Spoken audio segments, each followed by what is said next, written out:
baby. Welcome back to Kings of the North. Doug Lesmerises and Bill Landis. And Landis, it is very tempting. It is very tempting. And perhaps there are people watching and listening to the show who are just ready for a little sword waving, right? The SEC coaches get down. They get down to a beach down there and they start popping off. And sometimes you think they need a little sword play. And maybe do I want to go over to Lane Kiffin's sandcastle and knock it over with my sword? But that's not really what we're here to do, is it? No, but you do have me thinking now that you need to go to SEC meetings next year and bring the swords with you. We've had conversations. It just is a matter of how confrontational we want to be. But part of the issue is if the Big Ten is not going to say anything, maybe then the sword necessity increases, right? Yeah. So, yeah. Plus, it's Florida. I think you can get away with it. That's true. Florida man stabs sandcastle with sword eaten by gator. That's me. Be prepared for that headline. We don't want to let what Southern coaches say at the beach dictate our show. So that is not exactly what we're going to do here today. We are going to wrap up this show with Whatcha, and we will share some thoughts there, and we have a plan. We do have a plan for this, but we also have a plan for what we want to do today, which is two of what we think are very important and interesting Northern conversations. One is the latest KOTN Showdown, which is Rutgers versus Kansas, because they used to be awful and now they're pretty interesting. So we want to compare those two teams. And we also want to talk about, in this modern era, expanded playoff, what's it like trying to repeat? And how realistic is it for Ohio State to think about that, both from a big picture standpoint and then at the end, more specifically about the Buckeyes? But we really dug in on like what would go into this. What have other teams in the BCS era gone through in trying to repeat? So, Bill, Dustin's saying Doug better let Kalen DeBoer have it. We're going to share some thoughts. Whatcha is usually frozen pizza and thoughts about whether you should fart in public, but we are going to have a couple football thoughts in Whatcha where we'll get into One that. might argue that what the SEC is doing is farting in public. So I think the two go hand in hand. But then, I mean, you and I, we'll tell you, we're talking about this for a Monday show.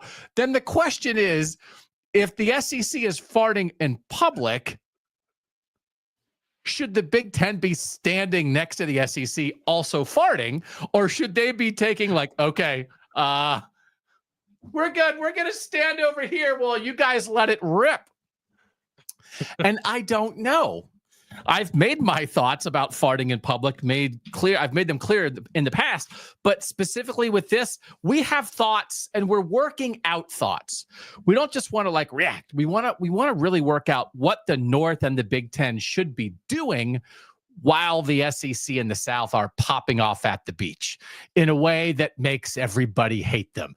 We are officially in the make everyone hate your sports season of the calendar, which is late May, early June, which maybe just means everybody, if you went back, there used to be a time where you didn't talk about football in late May. You just lived your life and let other things happen. And we're out of that era for good and for bad. So we're going to check in on this, right, Bill? But we're just not gonna immediately respond with our own public farting today. We're gonna strategize our farts. I actually don't know. Yeah, it's important to strategize your farts, I think. By the way, I since you're talking about fart walks, I've seen multiple things on social media about them, so you might have been onto something. Let it breathe, I think, is what we want to do. And come back with it on Monday. I think I don't even know if they're still ongoing. Maybe there's more opportunity for flatulence that we need to let happen before we really dive in on it next week. Okay, so we're not ignoring what we think you guys want. We just want to do it in the right way, and we want to do it our way. And we have like, I think what is a good discussion here. So middle of the show, Kansas Rutgers Showdown. We will keep it to 30 minutes under penalty of death. I just want to say this, that I thought about this. I thought for every minute we go over 30 minutes, I would pledge $10 to a charity of someone's choice. But then whenever you do that, and it's like, well, that's 46 minutes, Doug owes $160 to a charity. Then you enter a scenario where it's like 30 minutes, no money to charity. Yes. And I don't exactly want to get caught there. So I don't think we're going to do that. I thought I could chop off one of my fingers for every 5 minutes we go over. But that seemed extreme. Mm-hmm. You've seen the movie about the guy who chops his fingers off, right? We've watched that movie, right? Saw? I don't know. What are you talking about? No, my wife. There's a movie. There's like an art house movie where a guy chops his fingers off, and the guy who chops his fingers off looks like Illinois basketball coach Brad Underwood. Is that the Illinois basketball coach? Underwood, right? Yeah. Yeah. So every time that there happens to be an Illinois basketball game on, my wife like does a Leonardo DiCaprio point at the screen and is like, "That's the guy who chopped his fingers off." Okay, so I'm not going to do that. But we're just going to do 30 minutes. We're going to do our very best. But we're going to open with trying to defend your title. And then we're going to finish with specifically Ohio State, what's the deal? And then also some Whatcha. The headline of this show, Bill, as we try to give, my wife is checking in with, it's Banshees of Inisherin is the one. That guy does look like Brad Underwood. Yeah. Oh, but now I ruined it. You didn't know what that guy did? That's okay. Fine. Yeah, I'm not gonna see it. Yeah. No, I feel like that's actually a good tease. I don't think that's ruining it. That's like building up to like, oh, where's the part where he cuts his fingers off? And how many does he cut off? And what does he do with them after he cuts them off? This is all kinds of things. Like, actually, maybe I should cut one of my fingers off at the end of the show. This is actually a great tease. I feel like people would wait until like minute 71. I'm pretty sure Doug's going to cut his finger off in like 30 seconds. Repeating as national champs. We dug into this. And the headline of this show in our snazzy effort to snazz up our snazzy headlines is why Ohio State repeating is more likely than you think. And Bill, I will say, going through the research on this, that's my conclusion. And it's not really about Ohio State. It's about champions. And we have just drawn a line. Pretty much everything we do now here, Bill, is the modern era. It's since the advent of the BCS in 1998. So that's where we started with this. That's where my research started here. And the bottom line is, in an expanded playoff now, which most of the defending champs in this era did not have, you have a much better shot at it than I realized. Is that fair to say? Did this? I get some of the numbers we shared, and I'll just only 3 teams have repeated since 1998. Okay, and so I think you can look at that and say, well, only 3 have repeated. It's USC shared it in 2003 and then won it in 2004. It's Bama had repeat titles in 11 and 12. And Georgia had repeat titles in 21 and 22. So you look at that and say, okay, there's only been 3 repeats since 1998. That's kind of difficult, right? And that's where you would say, okay. Now, the other thing about this, and I just like to remind people about this, is there's only one champ, and there's 68 power conference teams. There's 136 teams playing FBS football. The odds are of like 1 versus 135. Yeah, you're probably not going to repeat. Part of it is just math, that there's more teams who didn't win the championship last year, right? I do think that's an obvious thing, but I sometimes think in the discussions like, well, any one team doesn't have a very good chance of winning it compared to everybody else. Is that worth saying, or are people like, yeah, Doug, I understand the field versus one? You've said it. You said it. So whether or not it's worth saying, I don't think matters anymore. We are working on a project where you and I are recording some things, and then we can be like, oh, we can do that better. Can't do that on the live show. No, so we might have cut that part out. The part where Doug explains that 1 is fewer than 135. Bill's like, I think we can lose that. Too late. But so in this period, there's 27 champs because there was a split title in 2003. 10 of the 27 champs made the title game again. That's more than a third. That you got back to the title game. You waded through this sea of contenders in a world where for much of it, only 2 teams had a shot at winning the national title, and you couldn't get tripped up along the way. And 10 of 27 feels like a lot to me. It's just a little weird that defending champs are 3-7 in national title games when they get back. Yeah, I was pretty surprised by the 10. Like of all the numbers you dug up about these national champs and their bids to repeat, the 10 of the 27 making it back was the one that kind of I did a little double take at, because and it's because of the structure of the BCS. One, that only 2 teams would get an opportunity to play it, and also like the formula's changed over the years too. Like it just seems like it'd be really difficult for a team to get back, even if they had a really good season, right? So 10 of 27 was eye opening, and then how many of them would have made the 12-team playoff was even more eye opening. So, but just imagine this in a situation where we're saying there's only been three of 27 champs have repeated since '98, right? Mm-hmm. If that number was 7, if the defending champs were 7-3 in the title game instead of 3-7, and we do the shorthands like, oh, you have 7 repeat champs, I think people will be like, oh yeah, repeating, that's actually not that hard. And that's just the difference of what happened in one game, right? So I do think that's why that matters. I think that affects your view of it. I really think it does. Imagine if they were 8-2. Imagine if they were 9-1. It's a single game, but they got back to the same place to play for it all the year after winning it. Pretty good. So I do think that really mattered. 10 out of 27. And as you said, when I went through this, 21 of the 27 champs would have made an expanded playoff. That really says something to me. And we will run through the 6 teams that fell off a cliff and the circumstances around their cliff falls. But and then this leads us to it. Is it more or less likely to repeat in an expanded playoff era? What tripped up a lot of these teams is that they just lost their game or 2 during the regular season. They were still good, and then they finished 5th, or they finished 7th, or they finished 11th, and that was it. In the BCS era or the 14 playoff era, you were out. You didn't have a chance. But now you'd be in. So 21 of 27 would have made the expanded playoff. So now, as we balance this, okay, that's a pretty good chance of getting in. But then also for those teams that did get in the past, you just had to win 1 game, maybe 2 in the 14 playoff era. Now you have to win 4. So do you think repeating will become more likely or less likely in the expanded playoff era?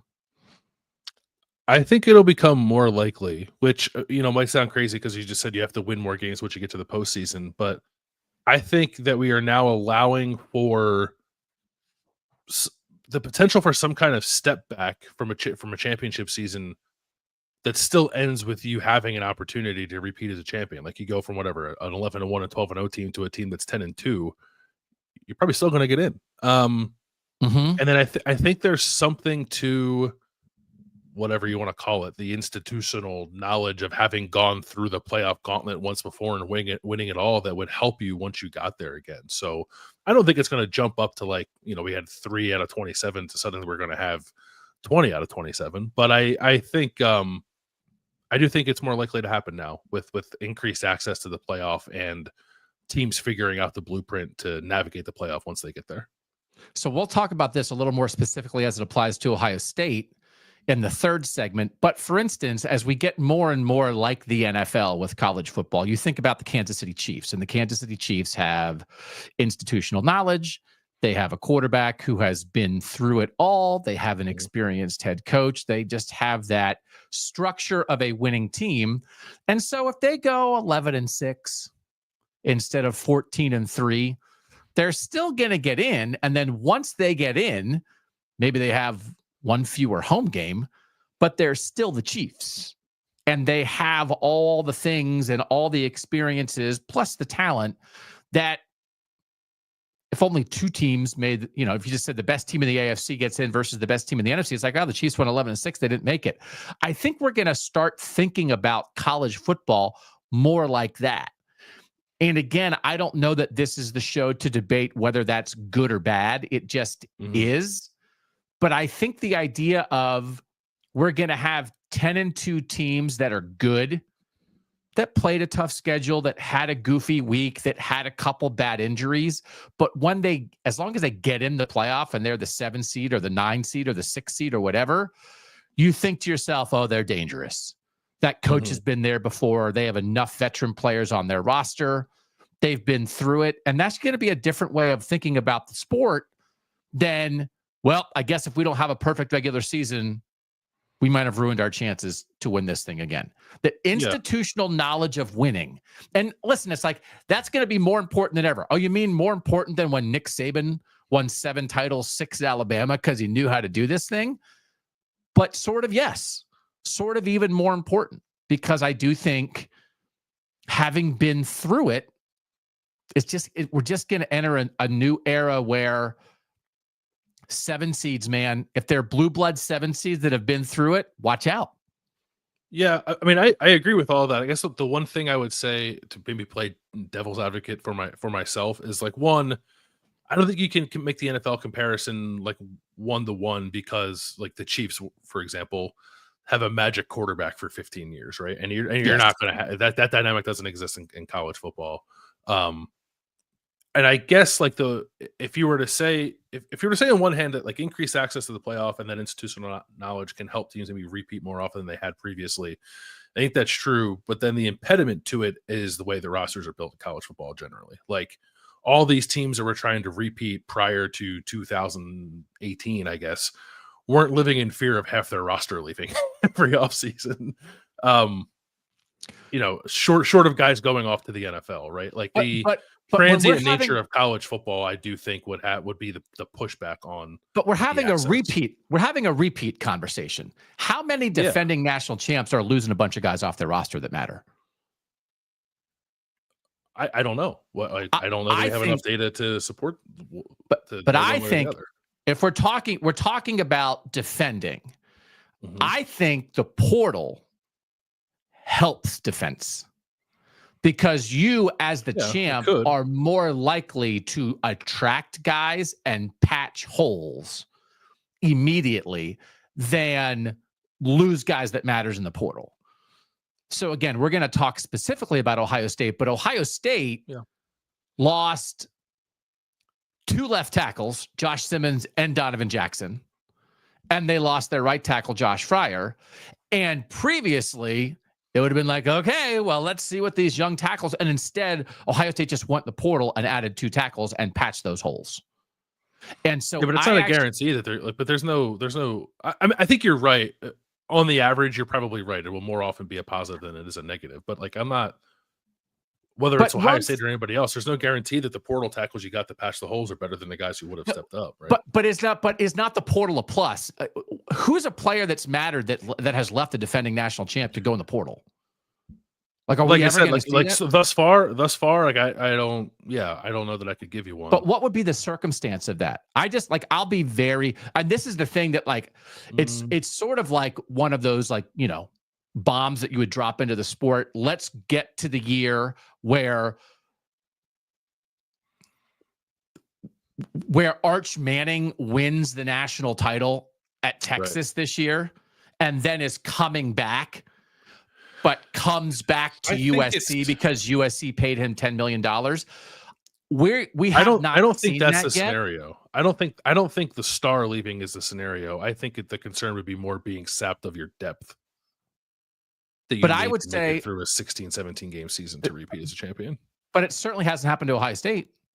Ohio State is it hasn't, and we've only lived in the world where that's even a possibility for like 2 or 3 years. So like I'm not. I just don't think in a repeat, because it's just the conversation shifts for this, right? Because this is not just a building a good team conversation. This is you're the champ, and I just think the portal for the champ is always going to be a plus. Because you're going to have guys who want to come patch your holes. And I just like, if you're next up, okay, you lose your depth. Like the coaches complain about that. Okay, Ohio State lost Zen Michalski to go be the starting tackle at Indiana. But Ohio State would much rather have Ethan Onyanwa and Philip Daniels than Zen Michalski. It's portal plus on the offensive line for them. And I just don't know what the circumstance is going to be where a champ gets nailed by the portal. And maybe you lose the guy, maybe you lose like 2 or 3 years down the line. You lose, hey, our freshmen who are like, oh man, we're so good, I'm never going to get on the field. But in pursuit of a repeat, I think it's portal plus. I think it makes it more likely to repeat this part of this era. like I said, on the average, I think you'll be right if we like started to actually track that data. Yeah. I don't know. I guess I'm just thinking like specifically about the two teams we saw play in the national championship this past season and how much offensive line depth mattered to them getting there. And how that could be difficult to maintain over the course of an off season. Well, Notre Dame is an example of this. Brandon's saying, I think Doug is mixing Ohio State's good culture for norm of the sport. I just don't think we're going to be in a place in the sport where like dependent upon starters are going to be like bolting championship teams. Now, honestly, I don't what think we happened are at either. Notre Dame, I don't think we are either. What happened at Notre Dame is about as stark as you're going to find.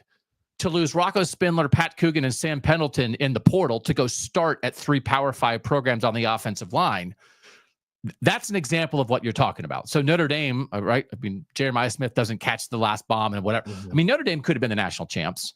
And I don't think that Pat Coogan, Rocco Spindler, and Sam Pendleton would have stayed at Notre Dame if they were the national champs, right? It would have been like, okay, well, the bottom line is they have guys on the offensive line who are going to be healthy, and those guys think they aren't going to start, so they're looking for an opportunity to go start.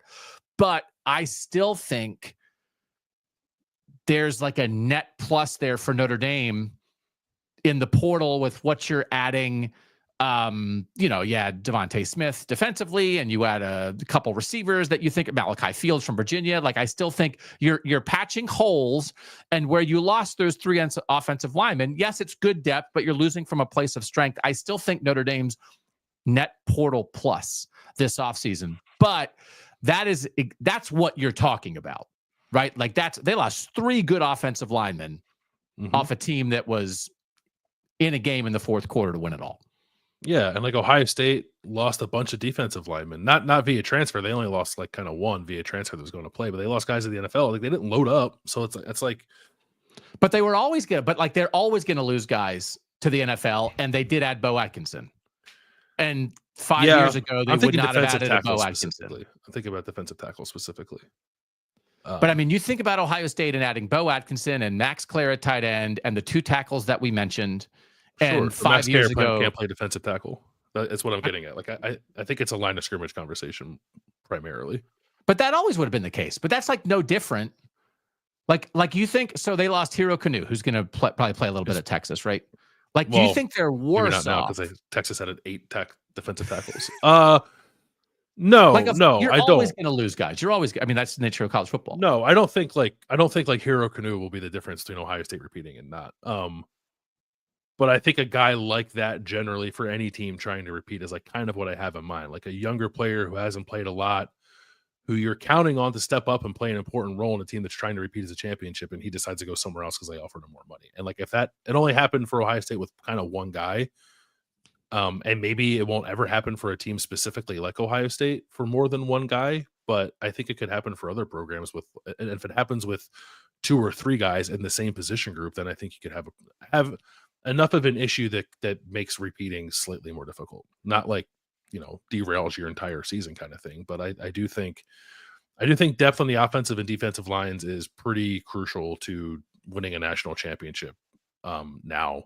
It kind of always has been, but I think it's even more crucial now with the added amount of games we're asking teams to play.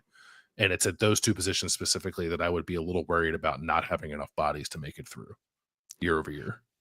So I would say, in the end, I would say ability to patch holes in the portal and the fact that you can stumble during the regular season, but still make the expanded playoff. And then once you're there, you're the champ and you've been through this already. I say more likely to repeat in the expanded playoff era. That's my official, I'll say more likely. Will you say more likely or less likely? More likely. So I was more likely when you asked me at the beginning. I'm still there. I guess I wanted to put that argument on the table because I don't want to gloss over the fact that roster construction can be tricky and perhaps a pitfall of a team trying to repeat.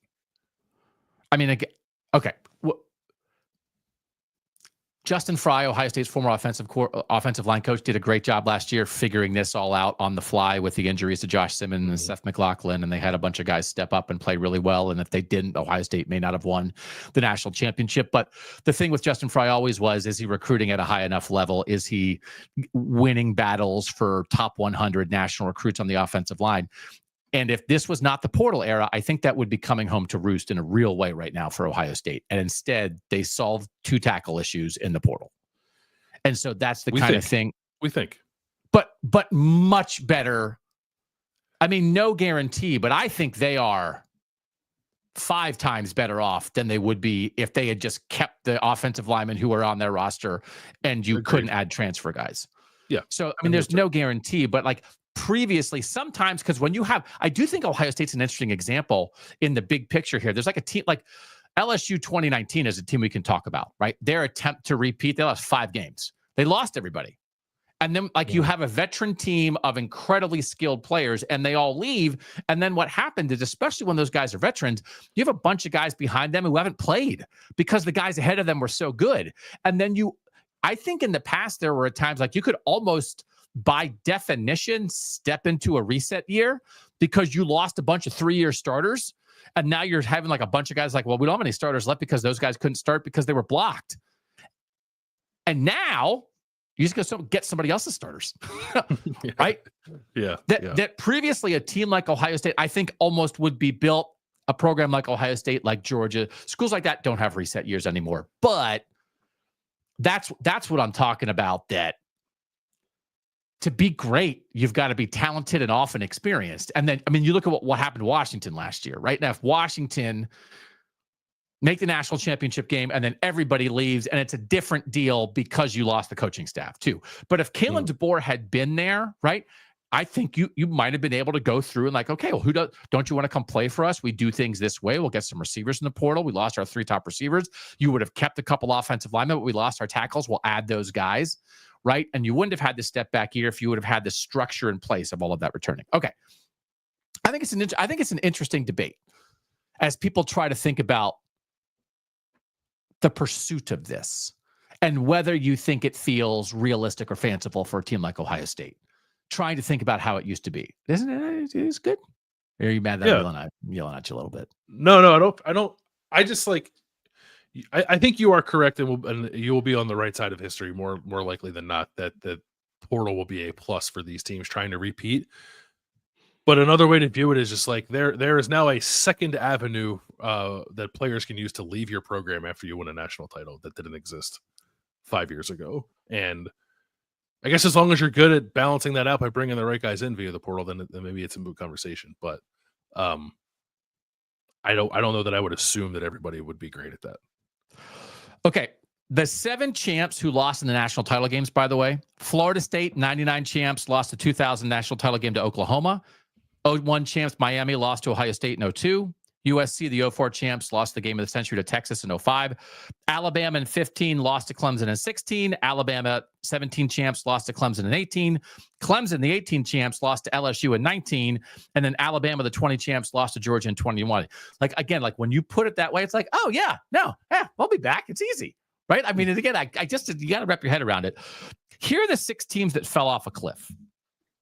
21 of 27 would have made an expanded playoff.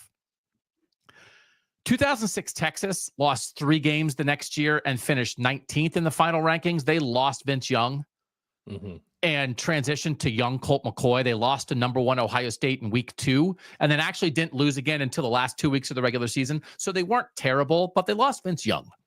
Okay. So like that can happen. 2008 LSU throws this off because LSU is peaks and valleys, peaks and valleys, peaks and valleys, peaks and valleys. So LSU in 2008, after winning the title in 07, lost 5 games and finished out of the top 25. So like, they're a mess. Like LSU does not apply to anything. LSU is one of one in all the worst ways. And again, to everybody out there who's on the LSU bandwagon for the national championship this year, yes, I understand they've had peaks in the past. Good luck. You don't think Brian Kelly's going to get them there? You're not a believer in Nuss and Brian? Ooze and Nuss. I'm not hitching my wagon to any of that stuff. 2010 Alabama. They after winning it in 2009, they lost 3 games and finished 16th. 2011 Auburn, after winning the national title in 2010, they lost 5 games because they lost Cam Newton and they were a one-man team. And Gene Chizik was like, I can't believe we got Cam Newton. It's a miracle. Then it was like, yes, you stink. You lost 5 games. They finished 25th in the final poll. 2020 LSU, after winning the national title in 2019, lost 5 games, finished out of the top 25. And then Michigan last year, their whole coaching staff left. So it's like, I like, that's not applicable because Harbaugh running it back and working the portal, and I'm pretty sure they would have done something at quarterback if they were not trying to rebuild their entire staff and if they didn't have an NCAA thing hanging over their head. If they just would have added one of the many portal guys who are out there, if Riley Leonard goes to Michigan instead of Notre Dame, I'm not saying that means Michigan's in the national title game, but Michigan's such an outlier to this conversation because of all the defending champs, they're the only team since 98 who lost their head coach. Mm-hmm. The year after winning it. So yeah, that seems like a pretty big deal. If your head coach leaves and takes both coordinators and 5 other assistants and your strength coach, kind of throws you off a little bit. And also 13 players get drafted off that roster. It's a lot of change. It's a lot of change to the weather. It's just the uniforms. It was just like there was nothing else the same about Michigan last year. So one other point I wanted to bring up, quarterback continuity was curious to me. Actually, more than half the champs returned their starting quarterback, which I was a little surprised by because I was sort of open to the idea of like, you got a veteran quarterback and you peak and that's it. But like also Matt Leinart kind of screwed it up because he won the national title in 2003 and then came back in 2004 and 2005 at USC, right? They won it again in 2004 and then they made the national title game in 2005. And it's like Leinart. There was a year Greg McElroy won the national title and then came back and lost 3 games as the starting quarterback at Alabama. There's plenty of others that won it and left, like Deshaun Watson left after winning it at Clemson, but Trevor Lawrence won it as a true freshman. And then there's somewhere it's like Cam Newton left, Vince Young left, Joe Burrow left. And guess what? Those teams stunk. So there was more continuity than I would have thought, but also there's a decent amount, Landis, of like good quarterback out, good quarterback in. Yeah. Right. And even if you don't repeat, Alabama in 2020 wins the national title with Mac Jones. Alabama in 2021, Bryce Young wins the Heisman and makes the national title game. And so applying that to the Will Howard, Julian Sand conversation, it's a reminder 21 of 27 teams would have made the expanded playoff.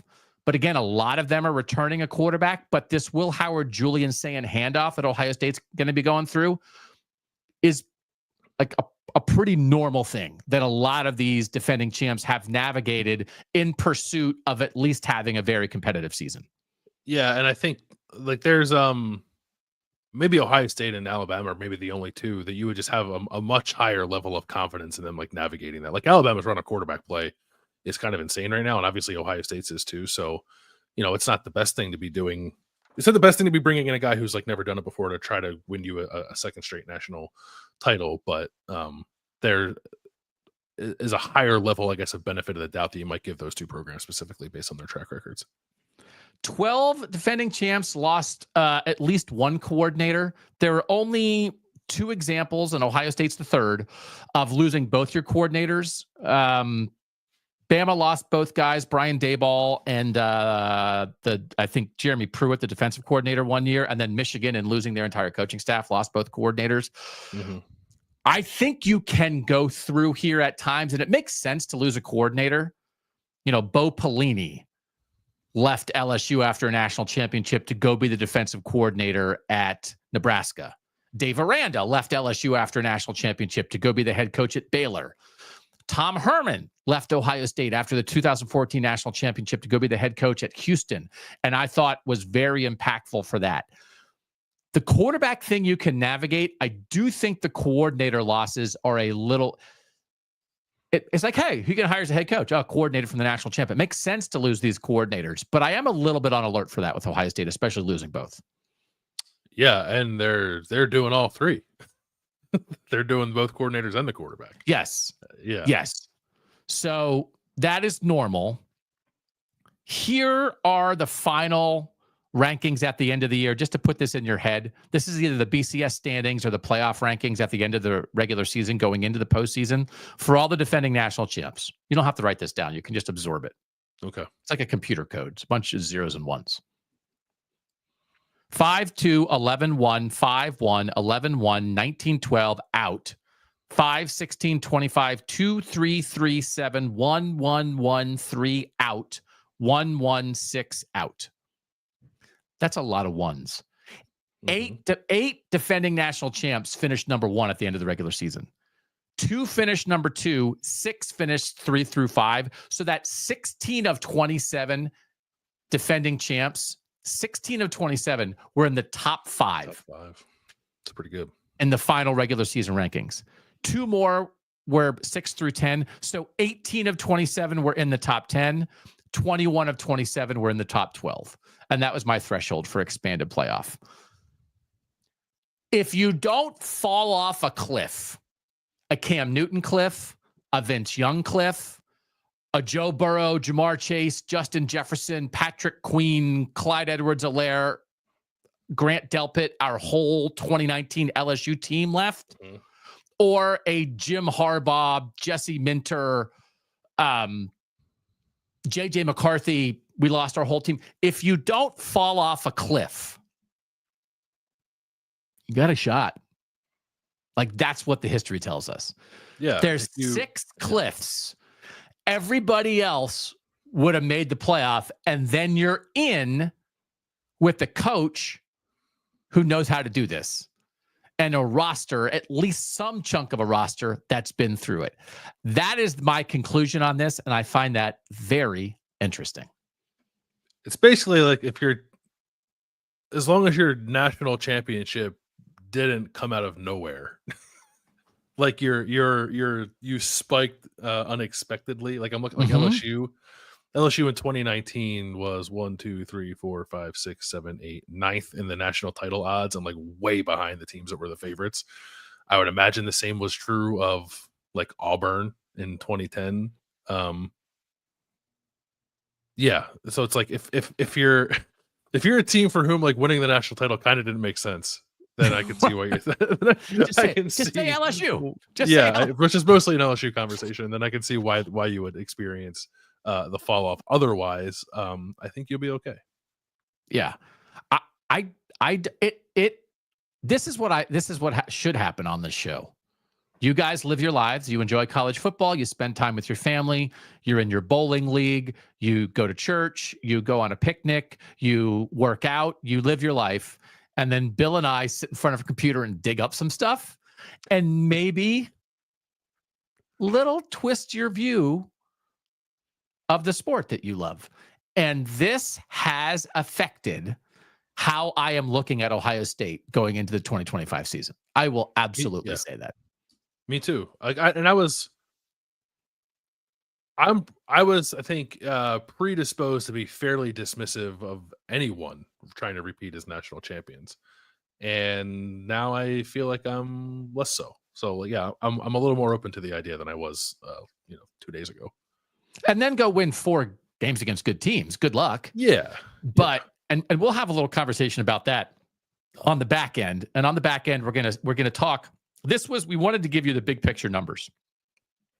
Backside, little more specific about Ohio State, how these numbers apply to this Ohio State pursuit this year. End of show, Whatcha. But up next, get ready for a showdown. It's teams that used to stink. It's like, hey, what's the headline of this? They used to be the worst teams in the Power 4, and now they're not. Who would you rather be in 2025? Kansas or Rutgers? Up next on Kings of the North.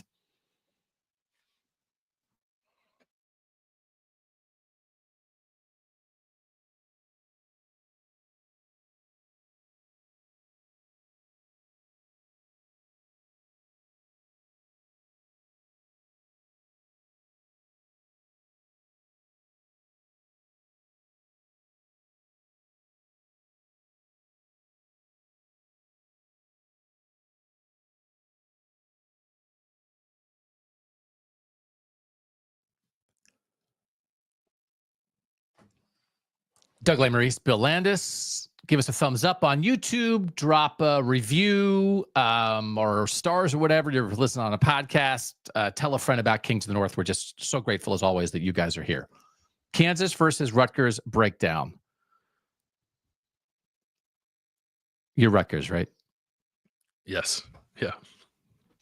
We can both just talk for a half hour about Rutgers. Okay.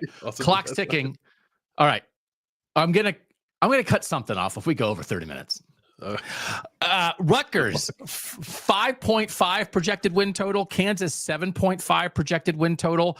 Between 2015 and 2022, these were the two worst power conference teams in the country. Rutgers was 25-69. That's a .266 winning percentage. Then the last 2 years, 7-6, 7-6. So that's an improvement. Kansas was 17-77, a .181 winning percentage. The last 2 years, 9-4 and 5-7. So that's why we grouped these two teams together, Bill.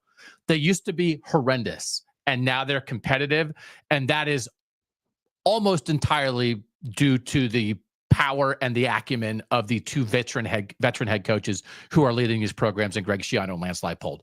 Fair grouping? I think so. Yeah. Okay. Let's start with quarterback. Who is the Rutgers quarterback? Is it still Gavin Wimsatt? It is not. It is the man they refer to affectionately as the Greek rifle, Ethan Kaliakmanis. Let's do it.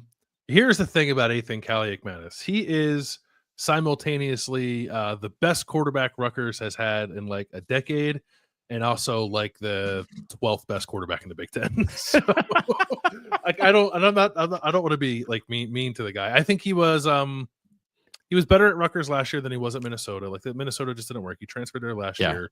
I thought he played okay. Rutgers' first 2,000-yard passer since 2015, most passing yards in total since 2014 for Rutgers. So like as far as Rutgers quarterback play goes, Ethan Kaliakmanis was quite good.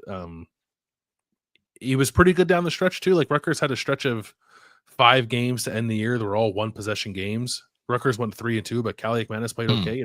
He had a 9-2 touchdown to interception ratio in those 5 games, which is like pretty good when you're playing tight games for a team that was kind of scraping and clawing to get the bowl eligibility, and Rutgers did. So I think there's something to build on there. There is a relationship with he and the offensive coordinator Kirk Shiraka, who recruited Kaliakmanis to Minnesota.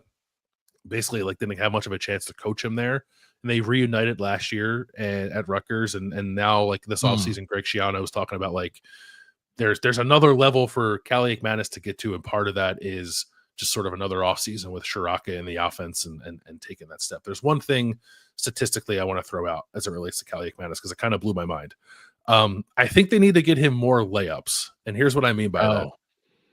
Okay. He had the most passing attempts of 10 air yards or more in the Big Ten last year, 30 more than the next closest player, which is like quite the gap. And it was 4th most nationally behind Kyle McCord, Garrett Nussmeier, and Cam Ward. Ethan Kaliakmanis does not belong. Wow. So okay. I think if they can maybe decrease the level of difficulty a little bit on some of the throws they're asking him to make, or that he just wants to make, maybe they can get a slightly better quarterback play this year. Is Ethan Kaliakmanis, should Rutgers hope for a better quarterback than this? Or is this like, this is a quarterback that Rutgers can win with, this is the model going forward, and then build a run game and a great defense and great Greg Schiano special teams around a guy who's at least not going to turn the ball over a million times and kill you? I think it's a fair expectation to have a guy like this. Like Kaliakmanis, he's a few years removed from it now, but he was a 4-star prospect. Like he was a top like 400 national guy, a good get for Minnesota when they signed him a couple of years ago. So yeah, if you want to say like the high school profile anyway of Rutgers starting quarterback is a 4-star guy, I would sign up for that. Yeah. So I think I think it's a nice spot for him and for Rutgers. Okay, I'm gonna do 2 quarterbacks for my breakdown for Kansas. One is good Jalen Daniels, and one is what happened to you, Jalen Daniels. So we've covered this a million times, and everybody knows this.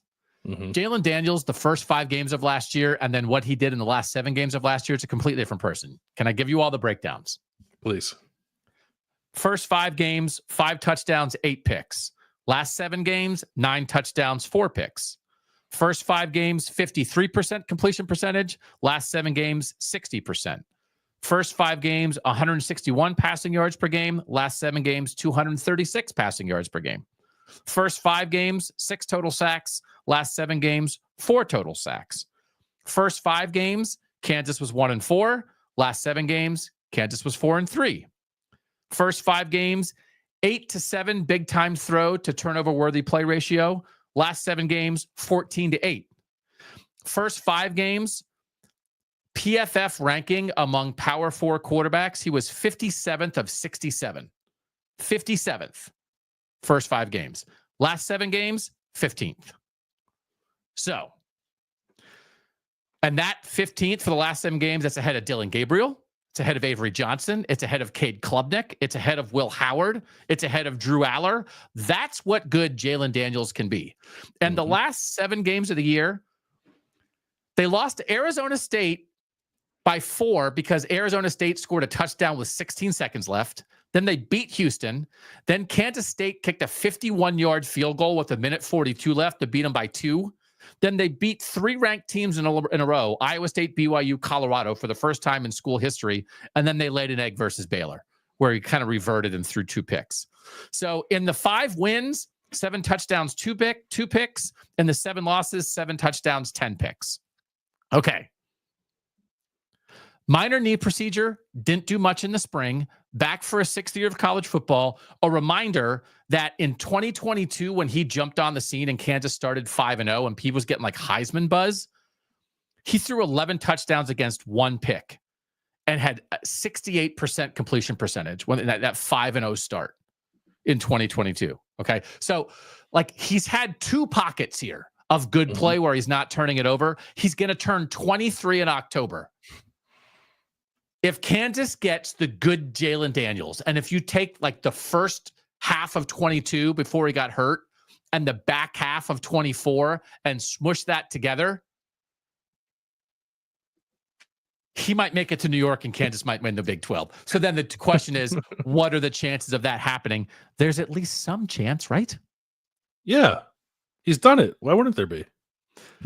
He just hasn't ever done it for a full 12-game season because he's had a lot of injuries. And then last year he had a Jekyll and Hyde season, but at least he was bad early and then got good. It like Eli Holstein at Pitt. It's like, what do you think about Eli Holstein going into there? She's like, I don't know. They were undefeated and he was pretty good in the first half of the year. In the second half of the year, he's like 2 touchdowns and 9 picks and they didn't win a game. I'd rather have this, right? Bad start, good finish for a quarterback. Yeah, you get that from both these quarterbacks. Well, not that Calic Man said a bad start, but I think both these quarterbacks played their best football in the second half of the season. Okay. Yeah. So no offense to Ethan Kaliak-Manis. We'd rather have Jalen Daniels, right? Yeah. But you can't think that the bad Jalen Daniels has 100% been vanquished. Your 6th year going to be 23, has been through it, right? Part of the reason I want to pick him is because I know that dark Jalen Daniels is there, and I'm excited to see what wins out. You got to watch it, man. You got to watch. They have a great schedule too. You got to watch. But we'll take quarterback here for Kansas, understanding that it could be a wild ride. Yes. Yeah. All right. Skill position for Rutgers. What do you got? 2 pretty big sets of shoes to fill. The first being Kyle Monungai, running back. 3,000-yard rusher, ended up being he was a 7th-round pick of the Chicago Bears. I thought he maybe would have gone a little higher than that, but also he had 1 billion carries in college. Maybe that's why he didn't get drafted earlier. The other is Demir Miller at receiver. I'll put a pin in that for a second because actually I would say this. I think losing Monungai is huge. Obviously, losing Miller was their most productive receiver last year is also like a pretty big hole to fill. I think Rutgers did a nice job of addressing both. Okay. At running back, Rutgers added CJ Campbell from Florida Atlantic, who was at Florida State for 3 years and went to Florida Atlantic last year. It was one of the better G5 running backs. Even like some of his stats, now you have to translate it to the power conference level, obviously, but I am comforted somewhat by the fact that he was a power conference player before he went to FAU. So he had 840 rushing yards. He had 11 touchdowns. He's good after contact. Like he's got some juice when you look at like breakaway yards and the yards at the contact, that kind of stuff. And he also caught 40 passes last year at FAU. So I think he's got some versatility that can help the Rutgers offense. And then to replace Demir Miller, who was the slot receiver for Rutgers last year and their leading receiver, Rutgers went out and got DT Sheffield from North Texas, who was 4-star transfer, or actually a lot of 4-star transfer receivers, but he was like a top 25, I think, transfer receiver in the portal this year. Another guy who's just like electric with the ball in his hands. He was first team as a receiver in the American, and he was third team as a returner in the American. If you look at like yards per route run and average yards after the catch, he's excellent. He was actually among receivers in all of FBS that had at least 80 targets. DT Sheffield was number 1 with 8.5 yards after the catch per reception. So he's got some serious skills with the ball in his hand. And then the other, there's 2 receivers returning who were the second and third receivers for Rutgers last year. Ian Strong was number 2 on the team in receptions and yards, and first in touchdowns. He's back. KJ Duff was third among targets, and he's back. So like those are the 2 outside guys, and then you have Sheffield playing the slot. Like I think that's a pretty good receiver core for Kaliakmanis, and there are some younger guys too. One freshman in particular that had a pretty good spring game. Vernon Allen III had 5 catches for 98 yards in the spring game, so maybe he can be sort of like a 4th pass catcher that emerges. But I thought with Campbell and Sheffield that Rutgers did a pretty good job of addressing some pretty gigantic holes in their offensive skill core. So decent? Like you're feeling decent? Yeah, I think I would say, like, having not previously like really dug into what Rutgers had done, but knowing specifically that they had lost Kyle Monangai, I feel better than I thought I would about Rutgers skill position players. Okay. This is very uniting for these programs because I think it's possible. I mean, Caleb Johnson, Iowa certainly would apply to this too, but like workhorse running backs that were lost that have to be made up for, you might start that list with Kyle Monangai at Rutgers and Devin Neal at Kansas. Devin Neal, all-time leading rusher at Kansas, 4,343 rushing yards, 53 touchdowns, 20 games with 100 and more yards. Last year was for 73 first downs, what was 8th in the Power 4. He gone. He was really good, and he was so primary to what they did. And they have an in-house guy and a transfer to try to replace him. One's LaShawn Williams, Iowa transfer, who in 2023, when Caleb Johnson was dealing with injury stuff, was Iowa's lead back. 170 carries for 821 yards, 4.8 yards per carry. Going into last year, like in camp, it was sort of like, hey, LaShawn Williams or Caleb Johnson, who's going to be the guy? And then LaShawn Williams got a little hurt and Caleb Johnson went nuts. And then LaShawn Williams said, I want a redshirt. So I want to like save my eligibility so I can have another year of this. And so then he found his way to Kansas. And then they also have Daniel Hinshaw, who's a 6th-year guy who had been Devin Neal's backup the last couple of years. 2023, he was pretty good at like 600 rushing yards. 2023, Neal averaged 6.3 yards per carry. Hinshaw averaged 5.2. Last year, Neal and Hinshaw both averaged 5.8. So I think he's been like a good number 2 back. But I like that Kansas didn't only say, hey, 6th-year guy who's been a good backup, you're the number 1 guy. They added somebody, but man, I think it's going to be a drop-off. Like, this is going to be tough because Devin Neal is so good. Like, he's so good. And I don't know about Williams. Because like the yards per carry, like Johnson was good as a freshman at Iowa, then got hurt in year 2, then was awesome in year 3. And like his yards per carry are just better than LaShawn Williams around all of that. And so I don't know. Jim Zabrowski, the offensive coordinator, said Hinshaw has like become a leader and maybe stepping into this. So I think it might be like Hinshaw 1, Williams 2, that might be better for them.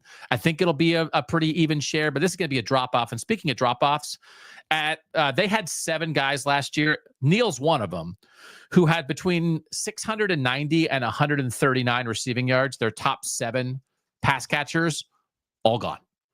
They're all gone. It's like 3 receivers, Neal, couple tight ends, like they're all gone. And they didn't transfer. They all just left. They didn't get drafted, but they're gone. So they brought in like 5 new receivers. It's pretty nuts. They brought in a guy from Columbia who had 760 receiving yards last year, Bryson Canty. They brought in an Alabama backup who was like a top 100 recruit a couple years ago. They brought in a Ball State guy. They brought in an Albany guy. They are just like loading up. And Zabrowski, the OC, said their confidence in the receiver room is high. So they think they have a good group. They also had 3 early enrolled freshmen at receiver in for the spring, including a 6'1" kid from Georgia who had other offers, among them from Indiana, Maryland, and Virginia. So like, I'm curious, like Kansas gets a 6'1" receiver from Georgia with some other Power 4 offers. I'm intrigued. And then they keep adding stuff. They just added a post-spring tight end from Rice, Bowden Grown, who was hurt last year but had 39 catches in 2023. They have another in-house tight end who used to be at Iowa State who's 6'6", 245. So they have nothing. They wiped out their offense from last year. It's Jalen Daniels and completely new guys. But some of these up transfers at receiver are interesting, and I like that they tried something at running back, so I'm curious. Yeah. I don't think you can be certain at all, but I like the effort. I think it's good effort. My lean is toward Rutgers because I think Rutgers receivers are better and running back might be a bit of a wash. I guess the one thing about Kansas I would say is like I found the LaShawn Williams addition like a tad bit underwhelming, knowing they had to replace Devin Neal, but the track record of Lance Leipold's teams running the ball is awesome. So I think they could figure it out kind of no matter who the running back is. So I think they can find a way to manage despite not having Neal. But all that said, I'm still leaning Rutgers here. I think there have been times when I've been like panicked about Kansas's skill guys. I'm not panicked, but I'll agree on the Rutgers lean here. Yeah, I think starting at running back. So, all right, offensive line. I like all my body parts, so we'll pick up the pace a little bit. What do you got for OL for Rutgers? 7 guys made starts last year. 6 of them are back. Ooh. A lot of the portal stuff it seems like Rutgers was doing. I think some of it is they're trying to throw bodies at left tackle, which is the big hole they have to fill. Holland Pierce is gone. Otherwise, it feels pretty straightforward with what they're going to do up front. Kobe Asamoah is back at right guard. Rutgers has not had an offensive lineman drafted since 2010, and I think there's some belief that maybe Asamoah could be a guy who gets drafted. But we're mad Holland Pierce didn't get drafted last year, right? Yeah, I'd imagine the athleticism was probably lacking. He's just a big old dude. Big. Yeah. So Asamoah is back at right guard. Tyler Needham at right tackle. I guess he could play left tackle, but I'll say right tackle for him now. Brian Felter at left guard. He was an honorable mention All Big Ten player in 2023, but only started 4 games last year because he got hurt. But he's back, so like that's another guard spot solidified. Gus Zelinskis was the starter at every game at center last year. He's back. So I think they know who 4 of the 5 are going to be, and then the left tackle is maybe one of the transfers they added. There's some up transfers there. A lot are all kind of up transfers with the exception of one guy. They added a guy from Lafayette, a guy from Long Island, and a guy from Illinois. There's one guy who's interesting, Justin Césaire, I think that's how I say. He's a Division II transfer who was his conference's offensive lineman of the year last year, and he was an honorable mention All-American at Division II level. So among those up transfers, or like Taj White, who played a little bit last year at tackle and guard, that's what they're looking for at left tackle. But otherwise, I think they're okay with having a pretty firm grasp on what 4 of those 5 spots are going to look like. That's pretty good. That's pretty good. Yeah. Number of returning guys. Yeah. Kansas lost both starting tackles and a second team All Big 12 guard in Michael Ford Jr. Bryce Foster, Kobe Baines back on the interior as starter. Kobe Baines, Bryce Foster, good players. Calvin Clements was their 6th offensive lineman last year, played 169 snaps, started the last game against Baylor. He's 6'7", 315, third-year kid from Lawrence, so like a loyal Kansas guy. And the O-line coach this spring said he's our guy at left tackle. So I like that development. Third-year guy from the town, 6'7", played last year. Like got meaningful reps, and now I think like they've been prepping him to be the starting left tackle since he got to campus. So I think that's 3 spots you feel pretty good about. And then for the other 2 spots, they have a UCLA transfer, Tavaki Tuakolovatu. They have a Tulsa transfer. They have a North Texas transfer. And they added a Syracuse transfer after spring, Enrique Cruz, who did not play much at Syracuse last year, but was the starting left tackle in 2023. And then he didn't play much that last year because they sort of like recruited and transferred over him. Did they add Walter Youngbear? Was that Kansas who did that from Tulsa? No, they added Jack Tanner.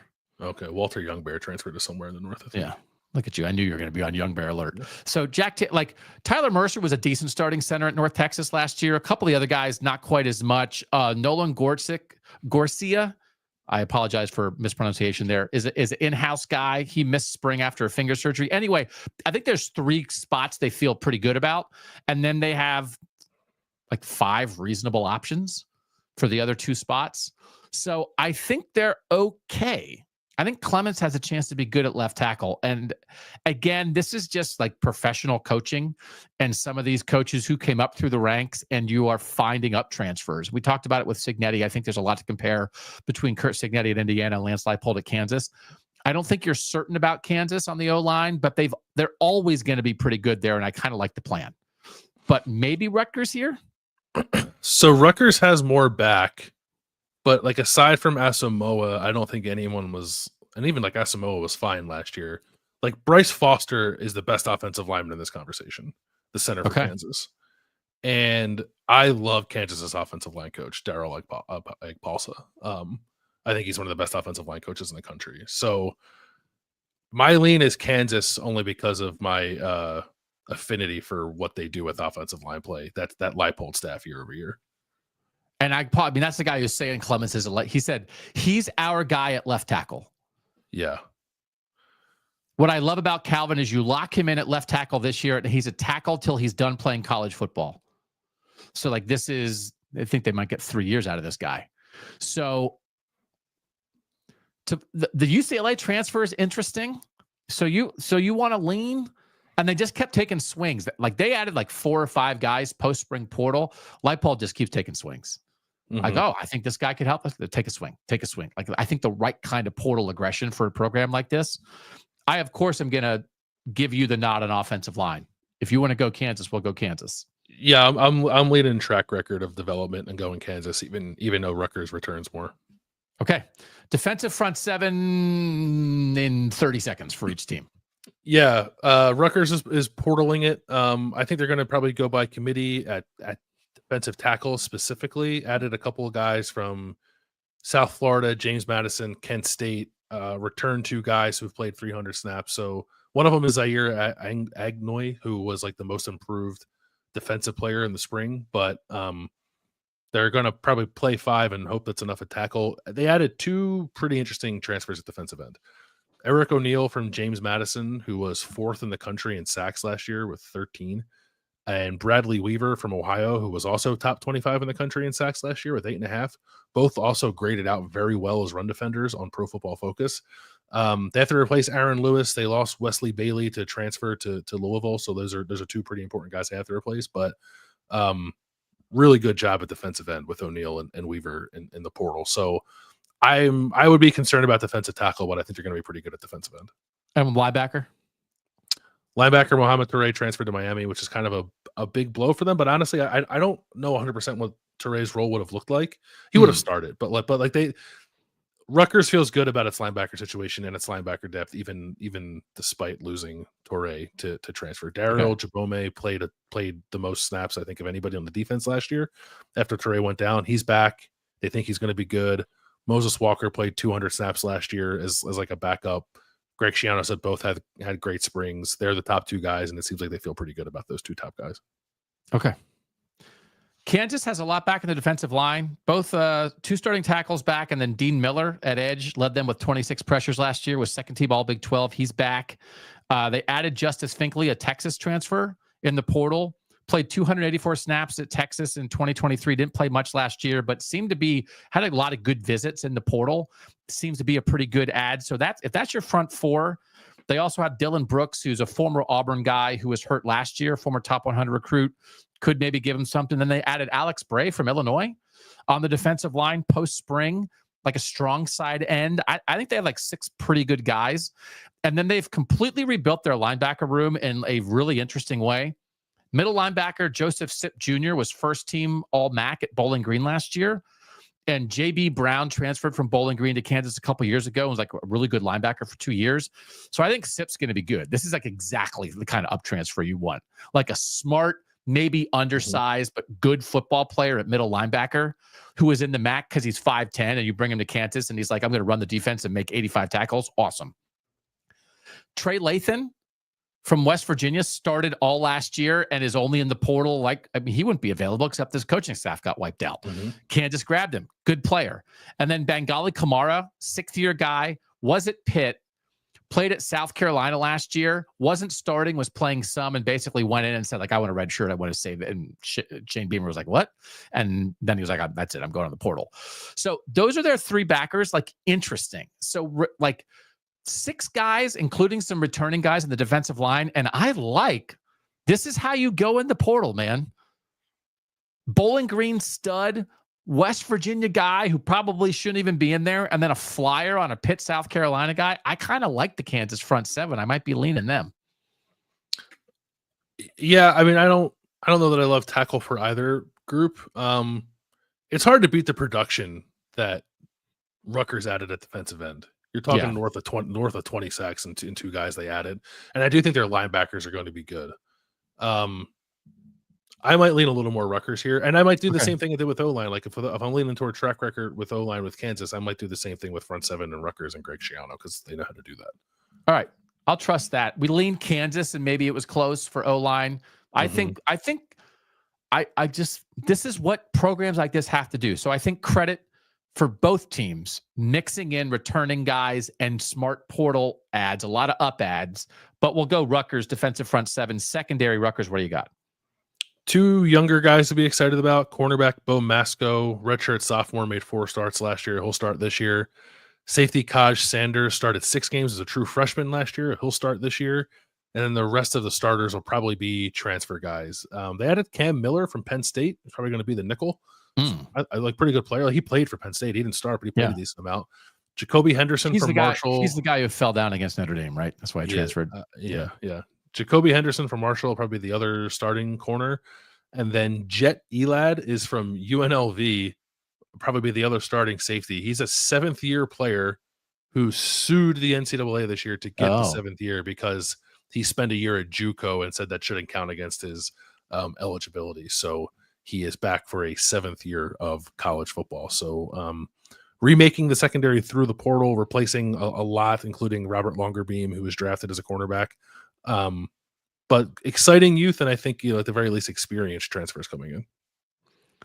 Kansas lost everything. Mello Dotson and Kobe Bryant were both first team All Big 12 at corner last year. Both gone. Neither drafted. Yeah, Kansas only had 2 guys get drafted. It's funny. It's like they lost some really key guys, but they're good football players. Jalen Todd was their 3rd corner last year. Michigan kid, 2nd-year player. Played as a true freshman last year, so they like him. I think he's like a good recruit. They worked him in. Like, he's ready, but they're missing so much. And then they added DJ Graham, who was at Utah State last year, had been at Oklahoma. Very experienced guy. So they have like a young guy they like. They added a super experienced guy. And they added Jaleel Hurley from Bama as another corner who doesn't have much experience, but you take a swing on upside and talent. Couple safeties in the portal. Lyric Rawls from Oklahoma State was kind of in the mix there. Slot guy who was at Auburn last year, who had been a big JUCO a big JUCO guy the year before. Anyway, Taylor Davis is like another guy. He started 3 games as a redshirt freshman last year. So they have Davis and Todd as young guys on the way up. And then they added like 1, 2, 3, 4, 5 transfers who could matter in the secondary. So I can see it. But man, there's no way they're going to be as good. They had 2 lockdown corners who they built their whole team around, and they lost both of them. So this is a tall order. I get what they're trying to do, but I think I might go Rutgers here. Yeah, I think it's a tall order for both. Like, Rutgers is losing a lot too, but I think I would lean Rutgers. I think they did maybe a slightly better job in the portal with guys who have actually done stuff. And the 2 young guys, Masco and Sanders, I actually think are going to be pretty good players. So I would lean Rutgers slightly. All right, I'm going to have to cut something off. We're not going to make 30 minutes, but we're going to go fast. Who's the coach at Rutgers? Greg Schiano. He's been on the show. Yeah. Greg Schiano. He's basically the governor of New Jersey. Yeah. He is 26-34 in this second stint at Rutgers, 13-32 in the Big Ten. But I would like to put that in perspective, if I may. Back-to-back 7-6 seasons for Rutgers, which has not had back-to-back winning seasons since 2010 and 2011, which was Schiano's last year and Kyle Flood's first year. And Rutgers has won 7 Big Ten games the last 2 years. Kyle Flood and Chris Ash combined to win 7 Big Ten games in 6 years. They were bad Schiano has made them better. There is obviously a ceiling on what Rutgers can be in the Big Ten that is very much dependent on like what kind of schedule shakeout they get year to year. But I still think very much that he's the right guy to be there, that he's done a nice job in this second stint. I was a little worried he might be like a little too old school to like operate in modern college football. And it seems like he more or less has embraced what modern college football is. And I think Rutgers is okay. He's got continuity at offensive coordinator with Kirk Shiraka. They did lose their defensive coordinator, Joel Harasimiak, to be the head coach at UMass. Replaced him with Rob Smith, who is in his third stint as a Rutgers defensive coordinator. He's worked with Greg Schiano a lot, so that there's familiarity there. So it's Schiano's defense anyway. So I'm not too bent out of shape by Rutgers losing a defensive coordinator when Greg Schiano's the head coach. It took a little while on that hire too, right? Like again, it's not the most creative hire, but again, same side coordinators don't matter as much. It's hard. I'm not exactly sure how we're going to pick this because Greg Schiano is the perfect coach for Rutgers. He's an elevator. Lance Leipold is a perfect coach for Kansas. He's an elevator. He's 61 years old. He won 6 Division III national titles at Wisconsin Whitewater. He's 22-28 in 4 years at Kansas. 22 wins in 4 years. The previous 10 full-time coaches, I'm not counting interim, you got the job. You got hired to be the head coach at Kansas. The previous 10, do you know how many of them won 22 games in their careers? 1. 2. Glenn Mason was 47-54-1, and Mark Mangino was 50-48. The all-time leader in wins at Kansas is A.R. Kennedy, who won 52 games between 1904 and 1910. He put down that 52 win marker 115 years ago. And every Kansas coach has been like, 52 wins, man. What a mountain. I can't climb that. Lance Leipold is going to be the winningest coach in Kansas history. Yeah. It's like, that's what we're talking about here.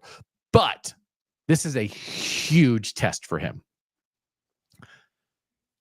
Jeff Grimes, the offensive coordinator, left to be the Wisconsin offensive coordinator. He was only at Kansas 1 year. He had been hired from Baylor to replace Andy Kotelnicki when Penn State stole Andy Kotelnicki. Jim Zabrowski is now going to be the offensive coordinator. He has been with Leipold since Wisconsin Whitewater, followed him to Buffalo, followed him to Kansas as a quarterback's coach. But when Kotelnicki left, Leipold could have promoted Zabrowski then, and he didn't. He made an outside hire. Now he promoted him 1 year later. So that could be like a guy feeling burned by an outside hire and be like, I'm going to stick with my guys. Yeah.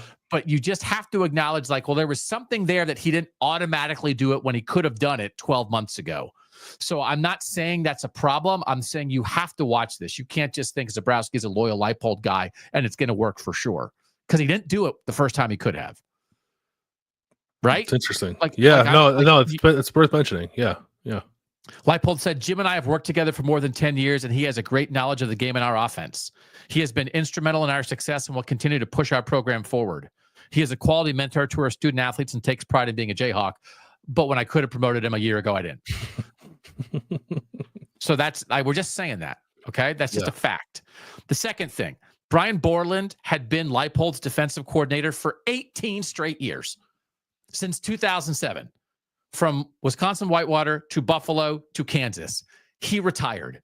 Lance Leipold is going to have a different defensive coordinator for the first time in 2 decades. That is a huge deal. Yeah. Now, he's a good head coach. He's smart. He knew this was coming, obviously. He hired DK McDonald last year and made him the co-DC. Give him a year, like learning the defense with Borland. Be ready to take over. It's the best way you could have done this. But on one side of the ball, Leipold is promoting a loyal Leipold guy who he didn't promote before. On the other side of the ball, he lost the most loyal Leipold guy and is promoting a guy who's been on staff for a year. It's quite a test. I'm not saying it's not going to work out. This is quite a sea change for the Kansas coaching staff. I don't know how we picked this. I mean, Leipold's got national championship rings, so like I'm fine with picking Leipold. I very much like the fit, obviously, for Greg Schiano at Rutgers. He is in many ways Rutgers football, but I think Leipold is a better coach. Okay, so I would lean Kansas. Yeah, well, lean Kansas on the coaches' intangibles. I'll go first on here because I just want to say Kansas has intangibles out the wazoo. Okay. First, they got a kicker from South Alabama who was a Lou Groza semifinalist and was 16 of 17 on field goals last year. Laith Margin. That helps, right? Mm-hmm. They are renewing their rivalry with Missouri for the first time since 2011. That rivalry that at the time was the second oldest in college football, 120 games played when Missouri left for the SEC. They're playing it for the first time since then. It's at Missouri in week 3. Return trip to Kansas next year. They'll play it again, I think, at 31 and 32. They probably should play this every year. Maybe they can get there. But like, this is a huge deal, and it's going to be a turbo boost to like it's your rival. And we know they have the Kansas State Sunflower Series, right? But this is Missouri. It's the border war. That's right. It's a huge deal. It's week 3. Like, go win that game on the road, and it is a turbo boost. It's great that it's back, but you're going to have Kansas. You're going to have the entire Kansas fan base fired up in September, right? Fresno State, Wagner, and then let's go to Missouri and kick some butt. Second thing, their stadium's open. They couldn't play in their stadium last year. They played 2 games at the soccer stadium and 4 at the Kansas City Chiefs Arrowhead Stadium. They're home. The renovation is not done. They're still renovating half the stands, but they're playing. And like, this is going to be another test. Northwestern out of their stadium for 2 years, rebuilding. Kansas out for 1 year, more of a reshape, but it's a brand new stadium. Juice. Kansas into the modern era. Had been like 47,000 seat, had been up as high as 53,000 for their biggest games. This is going to come in around 40. It's a brand new stadium. It's state of the art. We'll see. You and I are super interested in old stadiums. Their stadium was built in 1921. Something had to be done. I think they might really be doing this quite well and only had to be out for a year. There's going to be juice, brother. There's going to be juice around Kansas football, renewing a rivalry, playing in their new stadium. Let's go. Can you match that juice? You got Rutgers juice like that, do you? I don't know how much Rutgers juice there is, to be perfectly honest. One thing is we consider intangibles for Rutgers. They played 7 one-possession games last year and went 3-4 in a year where they really had to weather some injuries, especially on defense. I think they will be a team that, if it is winning games, probably have to win tight games. So maybe if they're healthier, that can help them navigate that a little better. Here's the problem. Rutgers in the non-conference plays both Ohio and Miami, Ohio, 2 of the 3 best programs in the MAC. And I'm not sure if I'm a middle of the pack Big Ten team that I want to be playing the best the MAC has to offer. So that could be a little tricky. Have you looked at Rutgers' Big Ten schedule? No, this is all I know. When I told Greg Schiano last year that I thought they were going to go 7-2 in the Big Ten, first of all, he punched me in the throat. But then also the people around Rutgers were very aware of the easy schedule of 2024 was going to be met by an oar to the face with the schedule in 2025. Yeah. I'm wondering if someone at Rutgers like really made the wrong person at the Big Ten angry. Here's the Big Ten schedule. Iowa, at Minnesota, off, at Washington, Oregon, at Purdue, nice treat, at Illinois, Maryland, off again, end the season at Ohio State against Penn State. They play Oregon, Penn State, Ohio State, and Illinois, and also Iowa and Minnesota and Washington, who we think are going to be pretty good this year. What was that win total you said? 5.5? Yeah. No All shot. right. It's Kansas. It's Kansas. Like, this is one of those things, right? This isn't, again, an obvious statement. We can cut it out in post. Schedule really matters, but schedule really matters to programs like this because there's just a threshold of no matter how, even if you are maximizing who you are, Rutgers is not built to beat Oregon. And when you just put 4 games on your schedule where you think to yourself, well, even at our best, I'm not sure we can win that game. And then you put a bunch of other coin flip games where the coin flip teams are pretty good. And all of a sudden you're staring down the barrel of 2-7. Yeah. I think this could be, I feel good about them winning one of the non-conference games and beating Purdue and maybe Maryland. And then the rest are at best coin flip games. Okay. Kansas might start 6-0 and could be 6-0 going into a road trip to Texas Tech. So intangibles are Kansas. That means quarterback, Kansas. Skill, Rutgers. Offensive line, Kansas. Defensive front seven, Rutgers. Secondary, Rutgers. Coaching, Kansas. Intangible, Kansas. For 2025, would you rather be Rutgers or Kansas? Kansas. I'd rather be Kansas too. I don't want to play those games. No, but you know what? They did some good stuff in the portal to fill skill holes, and their defense can be pretty good because that's what they do. Mm-hmm. But they might be up against it. But again, also like Rutgers 7-6 last year, Kansas 5-7. We've been saying buy the dip on Utah. I wouldn't be as strong on that on Kansas, but maybe watch out. You can see it. There's some stuff that has to come together in the portal, the coaching stuff we talked about, but I think there's a chance for there to be some real juice around this program. And if they get rolling downhill a little bit, the Big 12, as we know, is wide open. Kansas is tied for 8th in the Big 12 in odds to win the conference at 12-1. But there are 9 teams between plus 650 and 12-1. So, like, they're in it. I think they could be in it. Do you think Kansas could be in it? Yeah, absolutely. Yes. Okay. We'll be on alert. 10 body parts. Sorry. We'll come back. No, we're actually not even going to leave. We're going to go right into the second half of our national championship discussion. Should we apologize for how much we like talking about a Rutgers versus Kansas comparison? I will not apologize. Come alive, does it not? I will not apologize. Yeah. Now, we're also going to come alive talking about whether Ohio State can repeat as national champions, right? Sure. We're alive through this whole show, but like we can't ignore who we are. Oh my God, that was fun. Ohio State.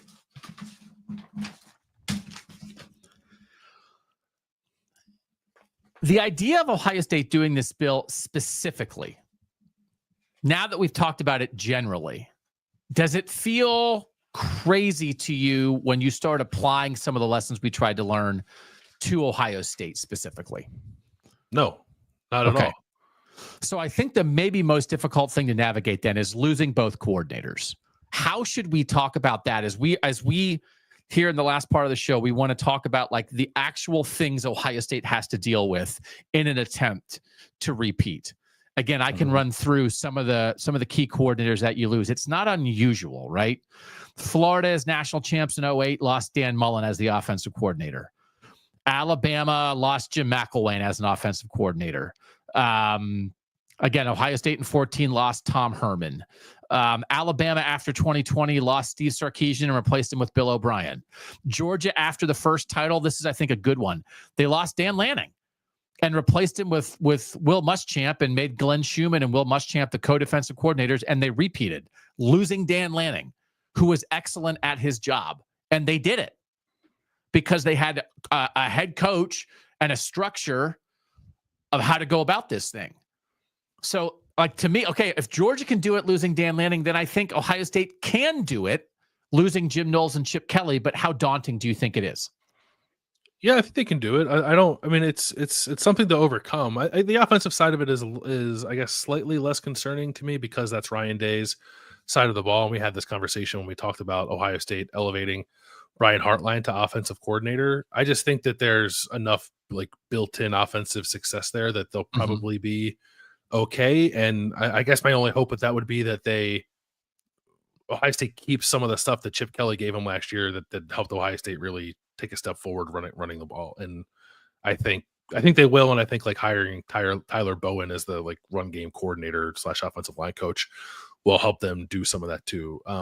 The greater question for me, I think, is on defense and mostly just what kind of continuity will there be from what Jim Knowles did at Ohio State for 3 years to what Matt Patricia is going to do now?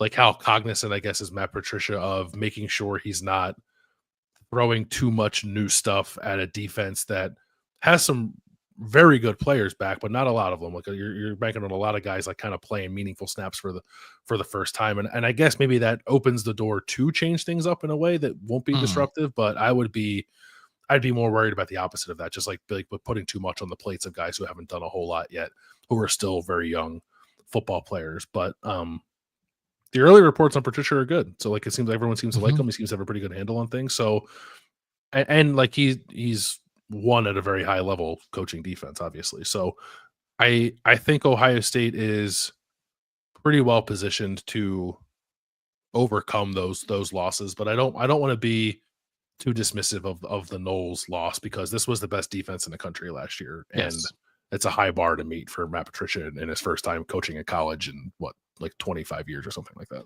So we are going to do a KOTN showdown with Ohio State, and we'll just tell you right now that it's going to be Ohio State versus Oregon. And I think it's going to be a super interesting conversation about these two teams, one who won the national title last year, one who was the undefeated number one team during the regular season, both of whom lost high-level transfer quarterbacks that were keys to their success, both who are sort of rebuilding their rosters in key ways. So we're not going to go into every Ohio State nitty-gritty conversation here.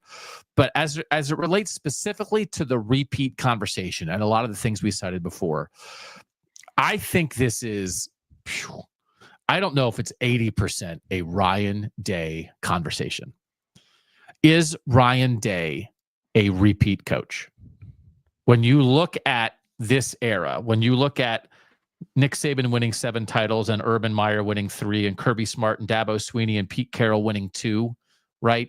Versus the guys who won 1 and that was it, versus being Phil Fulmer at Tennessee, versus being Larry Coker at Miami or Mac Brown at Texas or Les Miles at LSU or Gene Chizik at Auburn or Ed Orgeron or LSU or Jim Harbaugh, right? It's not the list of guys who have won 1. It's not the greatest coaches of all time. You can win 1. Mm-hmm. But if you win more than 1, there's something to you. And I think the part of this that I think is really tied to the coordinators is when you thought last year, right, it was a big deal. After the Oregon loss, Ohio State thought we needed to change our defense in some way. And Ryan Day was involved in that shift. Is that correct? Am I saying that correctly? Yeah. Needed to make some defensive adjustments. So the offensive-minded head coach dives into that a little bit, maybe even ruffled some feathers. Why could he do that? Because I think he had 100% faith in the offensive coordinator who was his mentor, Chip Kelly. They lose to Michigan.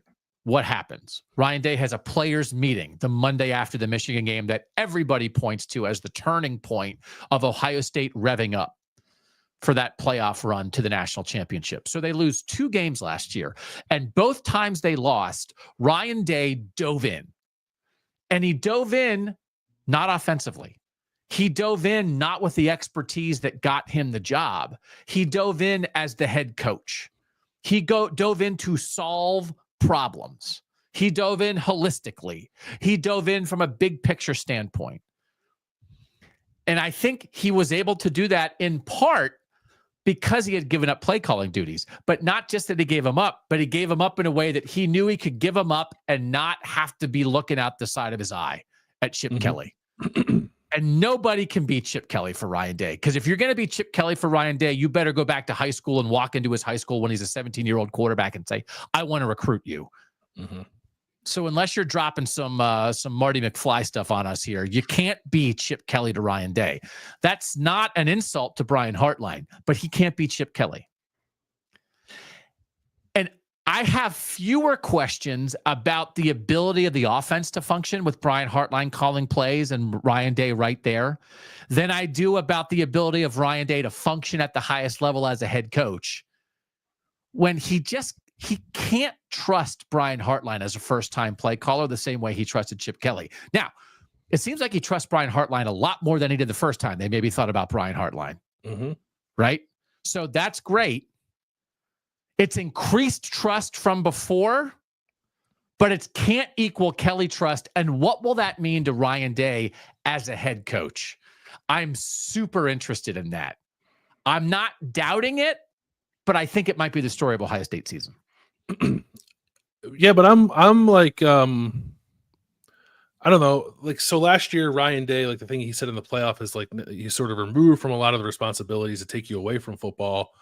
And it felt like he was reinvigorated by actually being able to dive back in on offense while maintaining his role as the head coach. And like, now that he's gone through that and sort of like understands the ebbs and flows of the season, that like the regular season, it's going to be a little bit harder to do that. But then the postseason brings an opportunity to dive. Like, I just think now that he knows what to expect, now that he's gone through a season where he's not called the plays, and you're 100% right. Like, there's nobody, I don't think there's anybody that will ever have the amount of trust that Ryan Day had in Chip Kelly. You can bring in the best offensive coordinator in the country. It's just it's a different personal dynamic that exists between those two guys that you cannot replicate, even if you're an excellent coach. So that's not going to be there. But I think maybe just having gone through it now once, there's a greater understanding of I can let Brian Hartline try to work his way through this a little bit, right? There is grace built into the regular season that didn't exist previously. Which is to say, like, if Brian Hartline calls a bad game and Ohio State loses, it's not the end of the world anymore. Yep. So I think Ryan Day understands that. So I don't know if you're expressing worry or not, but I would say that I am no longer worried about Ryan Day's ability to like figure out the right buttons to press when it comes to Ohio State trying to win a national championship. Ryan Day must be a great coach for Ohio State to repeat. And if Ohio State does repeat, he'll be forever acknowledged as a great coach. Like, obviously, we're on the precipice of that. Because once you've done this, now you're Larry Coker. Now you're Gene Chizik. But now, and as we record this on Wednesday morning, Ryan Day is golfing in a pro-am in Columbus, Ohio at the Memorial Tournament with Nick Saban. Yeah. So now it's the next step. Now, are you going to be Dabo Swinney and Kirby Smart and Urban Meyer? And then you got 6 more jumps to make to be Nick Saban. I think he can do it. I think he can. I think he's a different person. I don't think that. He's a different person. He is, yeah. 100%. Been through the fire and come out the other side. He will coach and think in a different way than he has ever done before at Ohio State. Because whatever he does now, whatever mistake he makes, whatever criticism he receives with a ring on his finger. And that changes everything. Talking about Thanos, we're talking about, like, right? He's not going to vanish half the population, but it's like, you can do a little bit of this. Oh, you thought I should have pulled Julian Sand earlier in the fourth quarter? Ring time. So I'm super interested to watch it. But I'm interested to watch it too. Yeah. I think the repeat conversation with everything they've lost is a Day conversation. I don't think it's a Julian Sand conversation. I don't think it's a Caleb Downs conversation. I think it's a Ryan Day conversation. I think so too. Because part of it is also you can win a national championship, and then in the quest to try to repeat, like, change yourself in a way that is not conducive to trying. Like, it is like a test of one's I don't know. Identity. I don't know if that's the right word for it or not. Say the thing. You brought this up when we were discussing the show.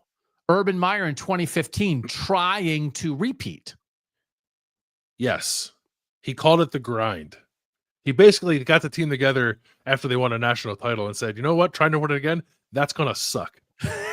Let's all go through 2015 together. And it's like, maybe that's not the best tone to start off the repeat bit. Like, I don't, like, Ryan Day says the things of, like, this team, this 2025 Ohio State team has changed so much from last year that it's almost like this group of players didn't win a national title last year. And, like, you got to find your different ways to motivate teams. But I think it was a struggle for Urban Meyer to do that in 2015, coming off the title in 2014.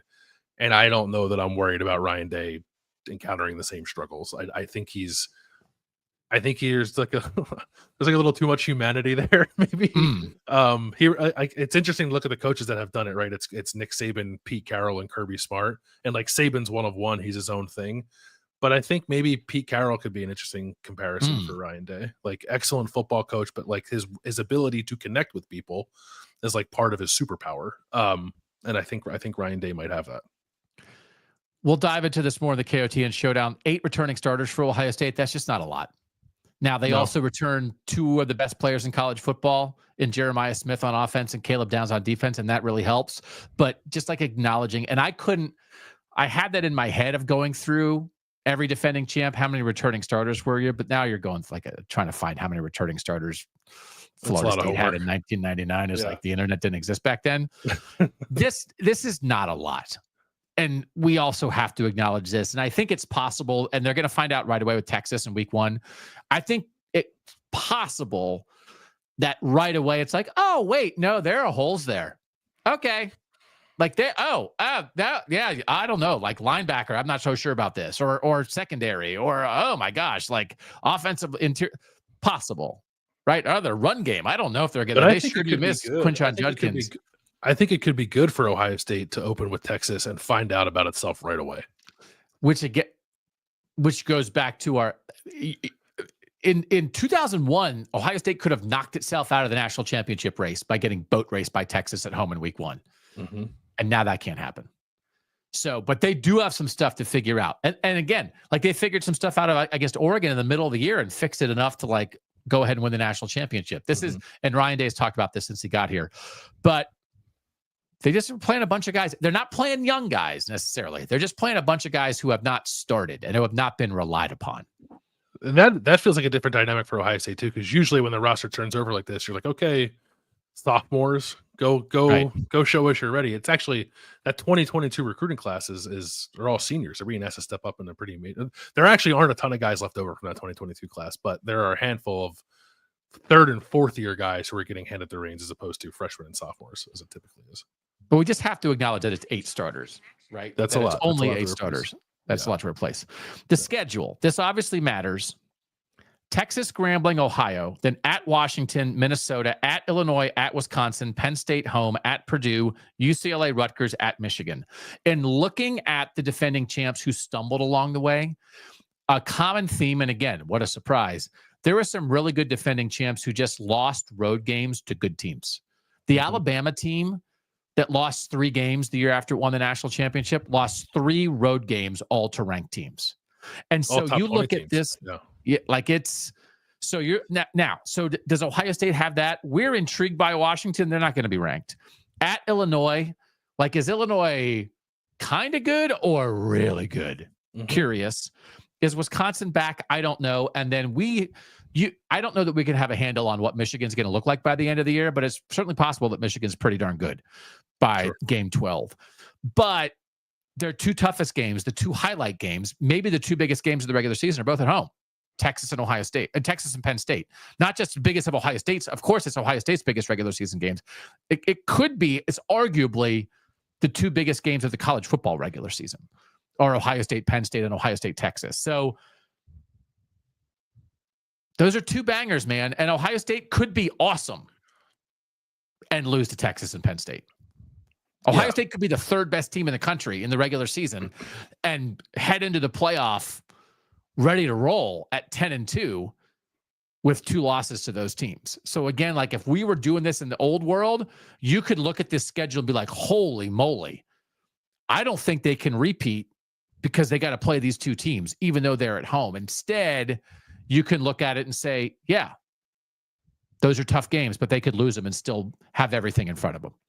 Yeah, they could. The thing that makes that a little less reassuring is that the Michigan lingers at the end, right? It's like, yeah, and that's a separate thing, and we don't have an hour and a half to talk about. We'll know by the time we get to the last Saturday in November, we'll have a handle on exactly what Michigan is and isn't dealing with. Right, but I would say so. You have the 2 bangers, and I do think Washington and Illinois are at the very least tricky, or potentially tricky, right? And I'm not putting Ohio State on upset watch necessarily, but Washington's a tough place to play with a dynamic quarterback, and Illinois is a veteran team with a ton back that has expectations this year and gets to play Ohio State at home. So we'll see. But it's not the most daunting schedule I've ever seen, but I don't think it's not a cakewalk for Ohio State to get back to the playoff either. And then the last thing is the playoff experience conversation we were having before. The way Ohio State managed its roster through the entire regular season into the postseason. The fact that they weren't perfect during the regular season and then played their best football in the postseason. If they get there, they're going to have a shot. And then again, you can go through the rest of the sport and think to yourself, is there going to be an impossible hill to climb in the postseason, whether it's Garrett Nussmeier or Arch Manning or Gunnar Stockton or Dante Moore or Drew Aller? And it feels like no, right? It doesn't feel like that super team is out there that would be what stops Ohio State. And so then it's a matter of, can they be good enough and manage things enough to get there? And then if they get there, how much do you think the experience of last year will matter to their pursuit of a repeat? I think it'll matter tremendously. Yeah. Okay. I think it's a huge deal for the players and staff alike, and like just like all the machinations of the playoff, everything that comes with it. Like having gone through the full thing last year and coming out on the right side of it, like will give, and I think rightfully so, Ohio State a ton of confidence, provided it gets back to the playoff. Okay. Can I give you the thing that I was going to give you? Yeah. Do you know the last? We might have discussed this before, actually. So I apologize if we have. Do you know the last team to win a national title with 2 new coordinators and a new quarterback? No. Miami in 1989. It was Dennis Erickson's first year. So they had 2 new coordinators and a new quarterback. Who was the quarterback? It was like Gino Torretta made some spot starts like as a freshman. And Craig Erickson was like the full-time starter, who was not related to Dennis Erickson. That's confusing. Okay. We'll drop that on Ryan Day at some point. Yeah. What you watching, what you eating, what you thinking. We're not going to take a break. We'll go into it. The thinking is going to be some football talk. So normally if you tune out, it's like, it's hot dog time. I'm out. There might be some football talk at the end, but there's hot dog time at the start. But first, what are you watching, Bill Landis? We should do a podcast called Hot Dog Time. I started watching. I've actually not finished the first episode, but I'm most of the way through it. It's pretty good. There's a new documentary on Amazon Prime about Dale Earnhardt. Oh, it's cool. There's a lot of just like really good old footage of like old NASCAR is fascinating. It's like lawless sport where guys walk around in cowboy hats and little to no protection in their cars. It's a miracle anybody made it through stock car racing prior to like 2000. Seeing the way those guys raced and the kind of cars they were in. But I like it. I'm not like a huge NASCAR fan. I used to like it a little bit more when I was younger. But Dale Earnhardt has always been a pretty fascinating character to me. So they just got through his family got access to a lot of very cool footage that they're using in the documentary. So even if you're not a NASCAR fan, I would recommend checking it out. The first episode's been pretty good so far. Yeah, it's interesting to like investigate people who are great at what they do, even if you're not particularly interested in the thing that they do. So for Whatcha, my wife and I, we are trying to get through the Mission Impossibles, and we're almost done with Mission Impossible 3 to prepare for Mission Impossible 7 that I know is out in the theaters. I just want to say, and I think the whole world acknowledges this, the gap between Mission Impossible 2 and Mission Impossible 3 is astounding. Mission Impossible 2 sucks. And Mission Impossible 3 is good again. And I know it's just John Woo stuff in Mission Impossible 2 that was cool back in the day. But by the time of Mission Impossible 2 came around, it's like, is the whole movie in slow-mo? It's like you jump up in the air like in a crane position, and then a camera pans around you, and then you kick a guy in the face, and then you fall to the ground, that kind of stuff. And all of a sudden it's just like Tom Cruise is kicking many more guys than he was in Mission Impossible 1. And 3 is pretty good. 3 starts with Kerry Russell, who I love. And so there's some really good Kerry Russell stuff. So it's like, okay, like I can't believe it didn't die after 2. And again, it came out in 1999 or whatever. So everybody's had this conversation for the past 25 years. It's terrible. I can't believe we got to 7. God bless it. Like, it's just like Tom Cruise is like, we're ignoring the criticisms, we're pushing through. And then I did my need to see things in a movie theater. I did go see Friendship with Tim Robinson and Paul Rudd. Mm-hmm. You don't strike me as a Tim Robbins kind of guy. It is. I'm actually I'm a Tim Robbins guy. I'm not a Tim Robinson guy. And I was like, I don't know how much of a Tim Robinson thing this is going to be. And then it was like, it's a kind of a Tim Robinson thing. There are multiple things in it that you could just pull a scene out and be like, that should be a 4-minute skit on his TV show. I'm not sure why it was in a movie. So I don't know what to think of it. It's also an A24 movie. And at this point, like that's the studio, it's the indie studio. And at every point I've seen a bunch of A24 movies lately, and they all feel to me like somebody made it as a student film and decided to turn it into a studio. So I don't know why. I feel like everything's either a Marvel movie or it was filmed on your phone. And it's like, where is the middle? So I don't know. I ate a lot of popcorn. I wouldn't not recommend it, but I kind of would like people to see it so we can have a conversation about it, because it's pretty weird. I want to see it because I like him. I think you should leave, and I like Detroiters. So he does not wear a hot dog costume in the movie, just as a heads up. All right, I'm sure I would like it. See, that's our hot dog conversation. Welcome back to Hot Dog Time. Hot dog talk. I don't know. I'm sure many parents who have toddlers experience this, so like, I don't feel like I've discovered something. But we were like, and we've had this a few times. We were driving around the other day, like running some errands, and the kid fell asleep. But we wanted to go eat lunch, but he fell asleep in the car. It's like, well, he's asleep. We're not wasting this opportunity that he's asleep. We're not going to wake him up to go have lunch.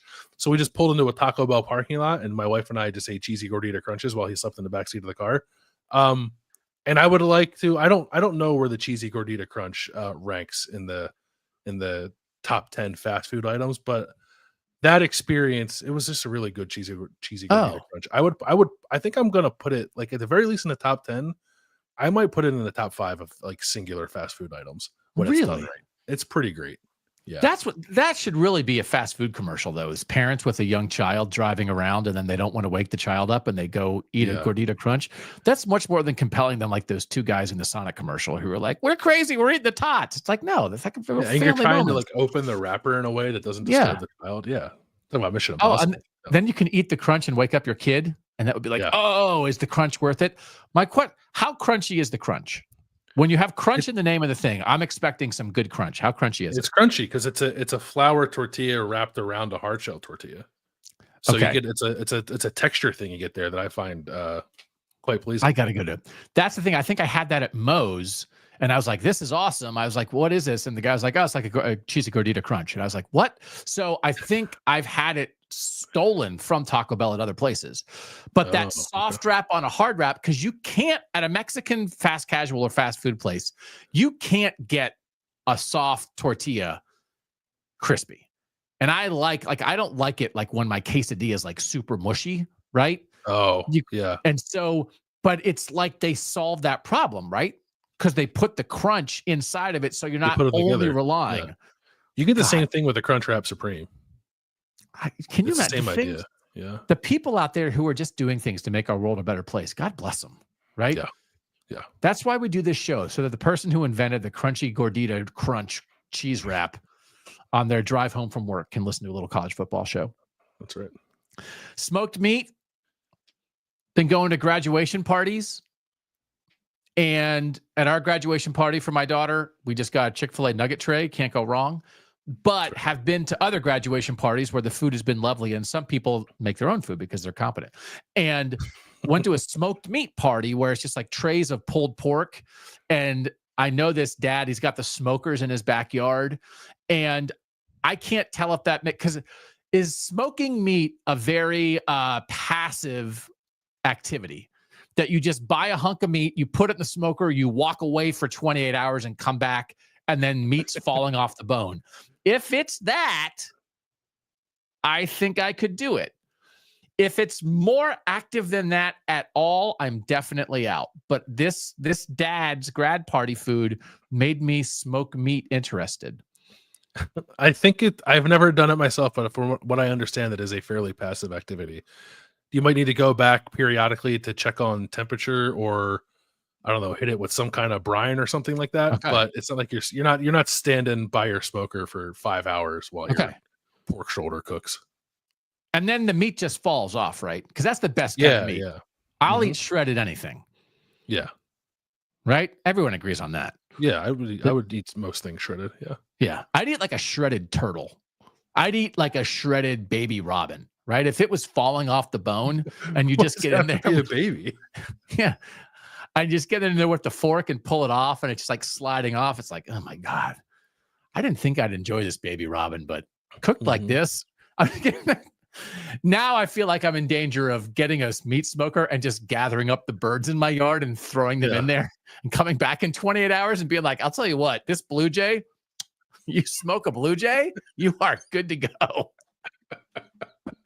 I'm sure that's against the law. Smoke a goose. Oh my God. Smoke a Canada goose. All right. What are we thinking about? Are we mad? Are we mad? No, I'm not mad. I'm happy. I think it's funny. I think Kalen DeBoer is the funniest man on the planet. Like nothing about it makes me mad. His quote was a thing that kind of stuck with me from the stuff that was coming out from the SEC media days when he was asked about missing the playoff, and he said, quote, "You wonder what would have happened if other people would have had to play our schedule. I don't know. Maybe they would have beat Vanderbilt and Oklahoma. Like you did not." Like I just thought it was funny. It's like a total. Well, I don't even know what the argument is. You can poke a hole in it in a second. Did anybody say that to him as a counter to what he threw out there to the world? That it seems like in all the asinine things that are being said at the SEC meetings, no one's like, hold on a second. Do you know what you just said? They just let it say and get thrown out to the ether, and then we can all make fun of it, which I appreciate. But they're all dumb. They're all dumb. The cram factor. Oh, the crammingness. So everyone knows what I feel about Georgia, and there's reason for that. But and I don't know Kalen DeBoer personally, and he's a son of South Dakota, and I'm sure he's a lovely person. I am so actively rooting against him in Alabama this year. You can't believe it. Because I want him to get fired so he can come home. And I practically feel it's like a hostage video down there. I want him to lose for his own good. This ain't it. This isn't it, man. Come home. I understood why you took it, but this is not the answer. And you trying to prop yourself up like it is. I just want Alabama to fail so hard so they can admit that they just had the greatest coach of all time. And that was kind of the thing. And they are not guaranteed to be good based on uniforms. And I think they are going to fail. I saw a thing today. It's like, oh, the Alabama quarterback battle. It's like, yeah, because they have no idea what they're going to do. Yeah. They have no idea what they're going to do. So, meanwhile, Eli Holstein's at Pitt and Dylan Lonergan's at BC, and thank you. And Julian Sands at Ohio State. There might be 3 former Bama quarterbacks starting in the North this year, and Caleb Downs is going to have 175 tackles and 11 picks. Thank you, Bama. But none of that is Kalen DeBoer's Bama. And Kalen DeBoer's Bama is soft. So we will talk about this more on Monday. I think we've been batting around a show idea of how we want to go about this. But we don't want the South saying stupid things to determine what we do on this show. But my gosh, it was hard to not just stare at them these past 2 days and feel the bubbling anger inside of you. And it just reminds me again of why we are here. Thank God we're in the North. We love everybody in our Northern college football family. But we got to go beat those guys, man. They just say crazy stuff. And then part of this to me is in the end, it's like, I would not be happy if they could vindicate it. No. next season with all the things they put. Well, like this, figure it out on the field. And if you want to let a couple of these soft, if some soft 4th or 5th SEC team gets in the playoffs, just kick their butt then. And like, we'll have a great day. We'll have a great day. All right, they got in. It was a joke. They shouldn't have been in. Great. Wax them. You know what was fun? Notre Dame, Georgia. That was fun. You know what was fun? Ohio State, Tennessee. You have a good time there? We had a good time? We had a good time, didn't we? So we know some of you came here waiting for like us to unload on the SEC. We're going to let it simmer. And then on Monday, it might boil over because we heard it and we acknowledge how silly a lot of it is. And we just want to get our cramming in order. All right. That's important. Thanks to everybody who's sending questions and comments to askkotn@gmail.com. We certainly welcome all of that. I saw there was another load of comments and questions that came in. We just had such a full show today. We weren't able to get to them now. We certainly will continue to work them into our shows. We will be back live Monday and Wednesday next week. We'll continue these showdowns. We'll continue big picture topics that matter to you as Northern college football fans who love this sport, even as it annoys us in the offseason. Thanks as always to our producer, Mike Urostowski, for making us look good and sound good. For now, he's Bill Landis. I'm Doug Lesmerises, and that was Kings of the North.